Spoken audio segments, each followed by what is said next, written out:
Welcome to Dugout Chatter. We are going to see how America's pastime has shaped generations of young men and women into the determined people they are today.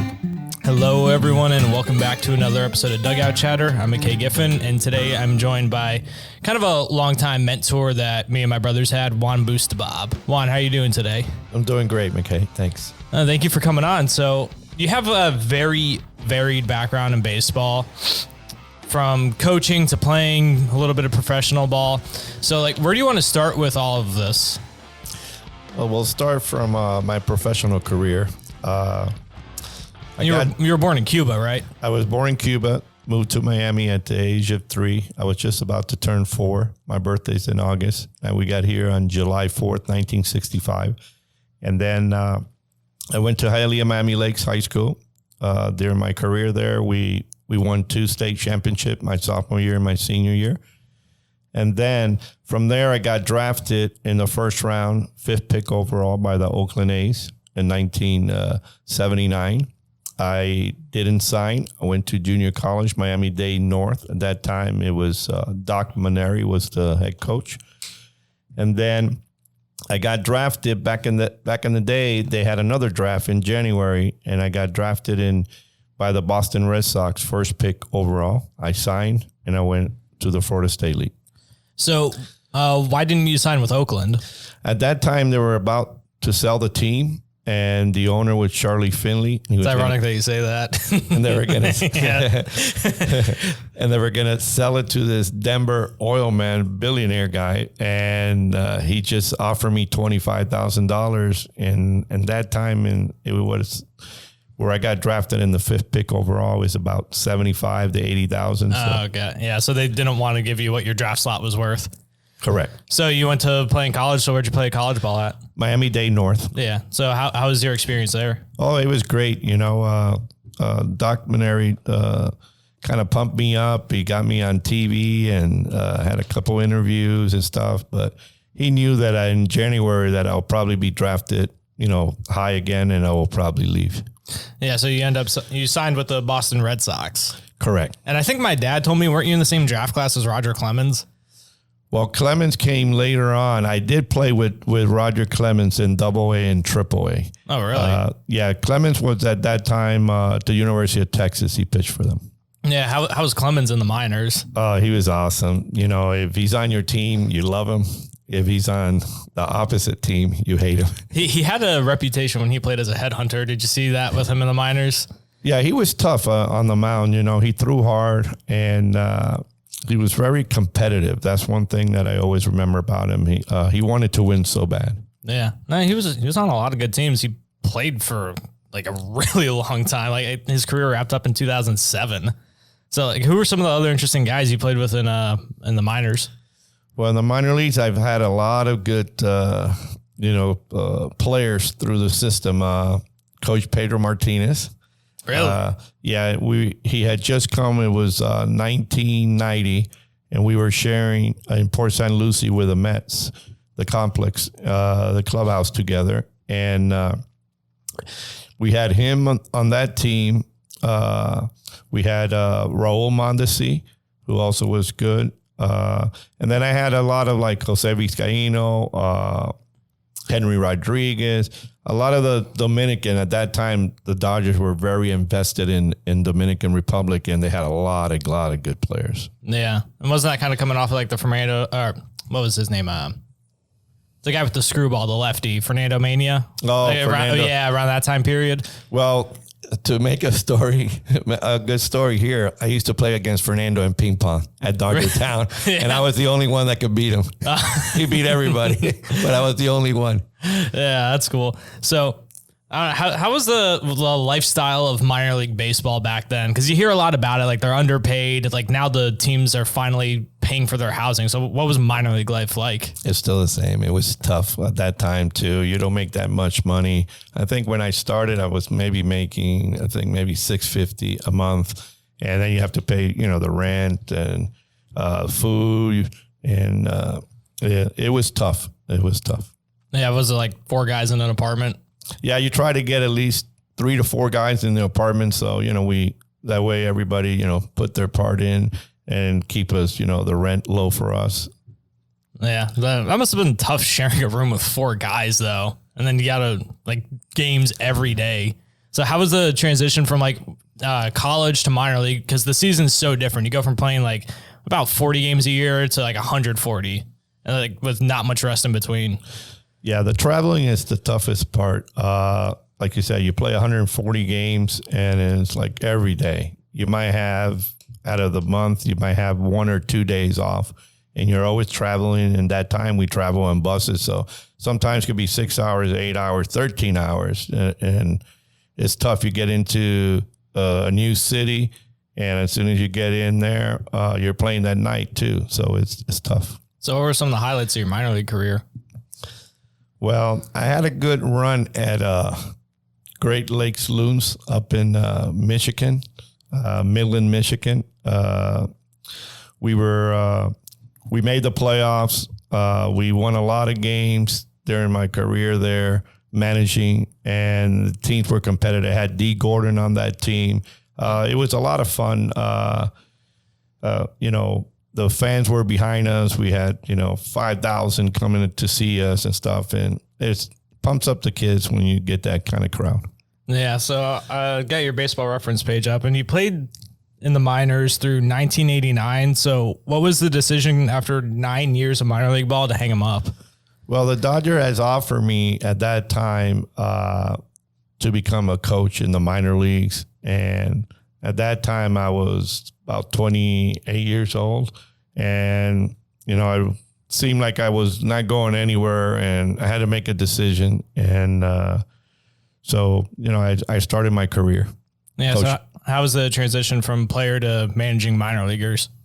Well, at the beginning, I started in Yakima, Washington, and I got a good story with that. I played at American Legion after high school for Hialeah Post 32 in 1978. We went to the World Series, and it just happened to be Yakima, Washington. And we ended up winning it all. They brought us to Dodger Stadium because of winning it. They brought us to Dodger Stadium, and it was during the World Series against the Yankees. And that's the game that Reggie Jackson goes deep off of Charlie Hoff. And it was great to be there, at Dodger Stadium. We get introduced on the field and stuff. It was a big thing at that time. So when I started my professional career as a coach, my first stop was Yakima, Washington, the same place that I played in American Legion. Wow. The same field. The groundskeeper saw the roster, and he said, "Did you play here in 1978? And I said, "Yeah, that was me." He said, "Oh, my God, what a team you guys had." Yeah. That's a cool experience. So you said you managed D. Gordon in the minors? Yeah, he was so fast. Yeah. He ran like a 6'2". Yeah, no, he was really fast. 60-yard dash. He had a pretty long career. I think he just recently hung him up. Yeah, he was great. He played shortstop for us, and then his brother plays with the Twins. Oh, yeah. What's his name? His brother's name? I want to say, and this is not Tim, but yeah, and their dad was Tom Gordon. Yeah, Tom Gordon. Tom will come by. He came a couple of times to Michigan to see him and stuff. Yeah, he pitched for a while. He was on some of the good Yankees teams too. Yeah, he was a good pitcher. Yeah, so how was it seeing your guys in the minor leagues make it up to the big leagues? Well, that's the goal. When you're starting the minor league, everybody wants to be a big league player. So the thing is that it's that grind every day, and everywhere the organization puts you and what level they put you, you have to produce. And once you produce, then you'll go to the next level. Like you're in A-ball, then you want to go to double A. You got to do good in A-ball so they get that promotion to go to double A. And it's not easy. I think you probably draft about, let's say 100. Probably you might get maybe 4% make it to the big leagues. That's what the percentages, I guess. Yeah, it's really low. It's like 3-4% chance of just making it. Exactly. Yeah. Yeah. No, it's definitely rewarding to see them make it. So how long did you manage minor league baseball? Well, I coached and I was a manager for 16 years, and then I was a hitting coach for 7, so 23 years. Wow. Long time. So who were you? Was it all with the Dodgers? 16 years we were with the Dodgers, 7 with the Marlins. Oh, yeah? Yeah. What years were you with the Marlins? The Marlins, I started in 1994 through 99. Oh, so kind of at the birth of the organization. Exactly. I came right after, I think they opened up in 93. I came in 94. And then I was there until 97. I do have a World Series ring from 1997 because I was a manager in the minor leagues. And anytime you're in the minor leagues, you also get a ring. Oh, that's really cool. So did you manage Edgar Renteria? Yeah, I had Edgar. I had Luis Castillo, which is that at that time, that was a combination. Yeah. And yeah. No, they had a lot of good guys come through, like Pudge, Juan Pierre. No, they didn't have Michael Lowell yet, but Craig Counsell, he was already in the big leagues at the time. Right, Benito Santiago. Yeah. And Edgar got the famous walk-off hit. Gary Sheffield came. Oh, you No. He came up. I was already, I didn't coach him, but he was there too. Still, Levon Hernandez. Levon. Yeah. I remember when he came in the first time. Yeah, he had that big performance where he had like 14 strikeouts in the World Series. Now, the Marlins had a lot of good players back then. Yeah, they've always had a lot of good minor league players. And they've always had a good system and trained players well. Like even now.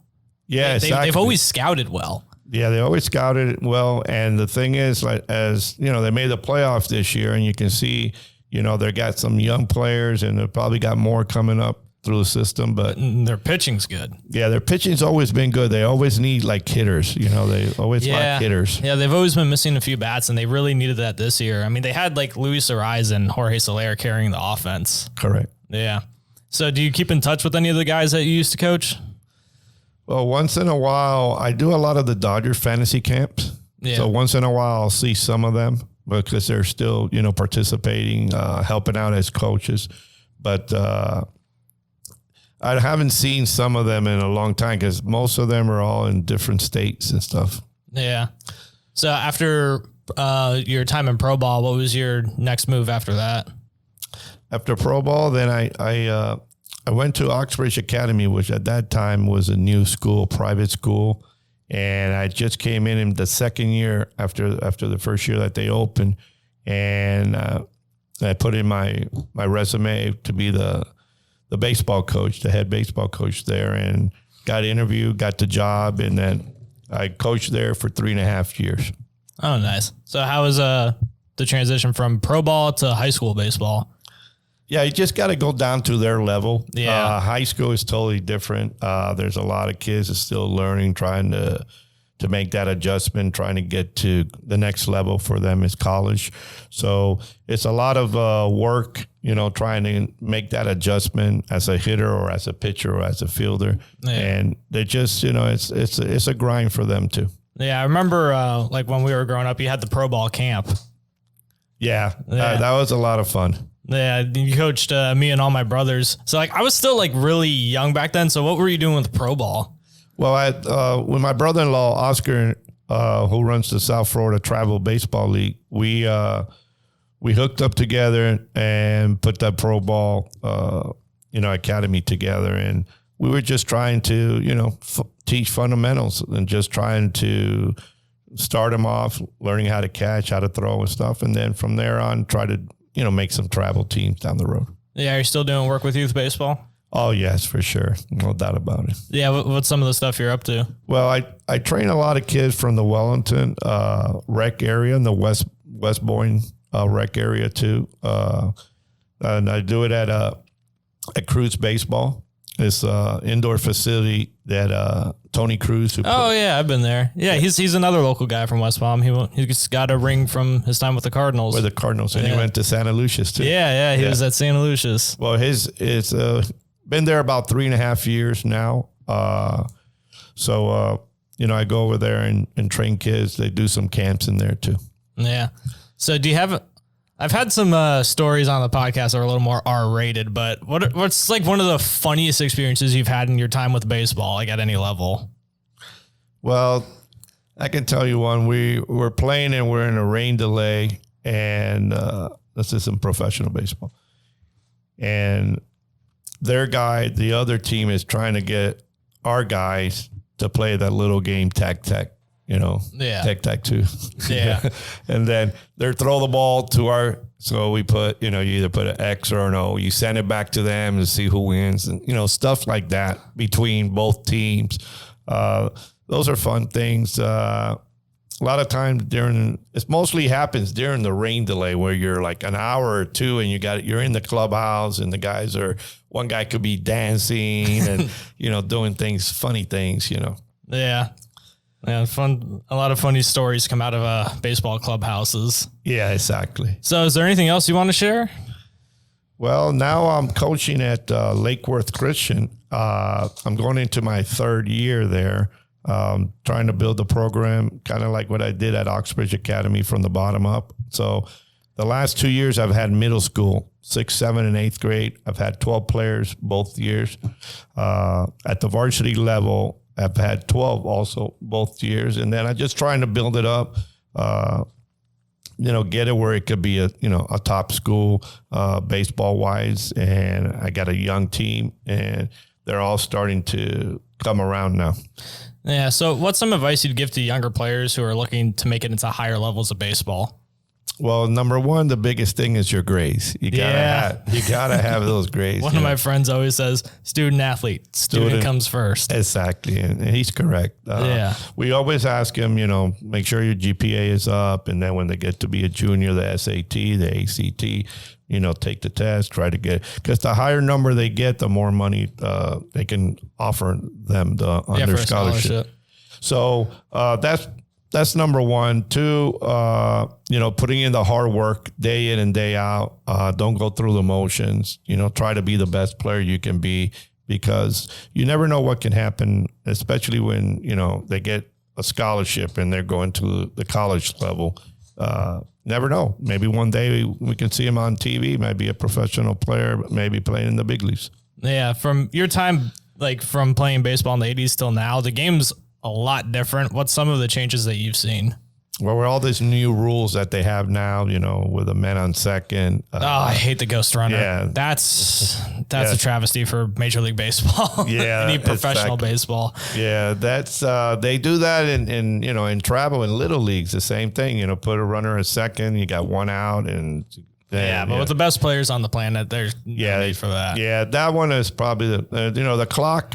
I think the pitch clock's helping Major League Baseball from an entertainment perspective. Yeah, that's been good because, now they go from 3 hours to 2.5 hours. Yeah, because the analytics made the games drag, honestly. With all the pitching changes, you got a starter going like 4 2/3, maybe 5 innings. Then you have like 4 pitching changes, and then everything's a mound visit. Right, exactly. And the thing about it is that a lot of the fans like it, and when they like it, they're going to come and see the game. Before it was dragging sometimes 4-hour games. And yeah, do you think the analytics have gone a little overboard nowadays? Oh yeah, for sure. What's one of the biggest offenders of that you're seeing? Does it come down to the high school level with how players view all the analytics? Yeah, some of them do. Okay, they when they start, doing the shift on the hitter and stuff and, put another guy in the, in the infield and stuff like that. Just kind of just play straight up and play the way baseball should be. Because when I was coaching, I even had some kids tell me what their exit velocity is. I'm like, who gives a shit? If you're not hitting, no one cares how hard you hit the ball. Exactly. Yeah. Just hit it where they ain't, then you'll get knocks. Yeah. I feel like that's something that they need to learn now.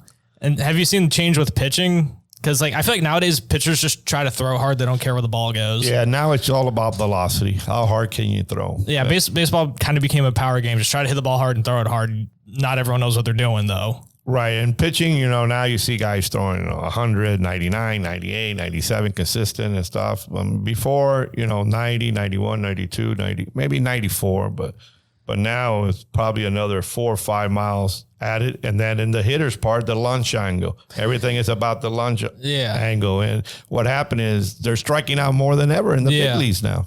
Yeah, and the thing with launch angle, too, is that's not going to work for everybody. Because not everyone's 6'2", 220 that can like take that risk. It's like some people need to learn what their role is in the team. Like you got to be a guy who's going to spray the ball around the field because not everyone's going to hit 20 homers. Exactly. Everybody's like Aaron Judge, 6'7", and just hit bombs. So, yeah, you got to manage those personalities too.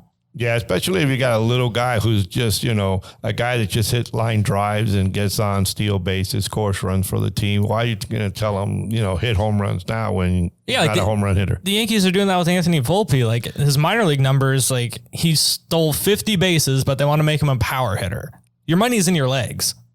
Exactly. You get a steal base and you score a run. That helps your team.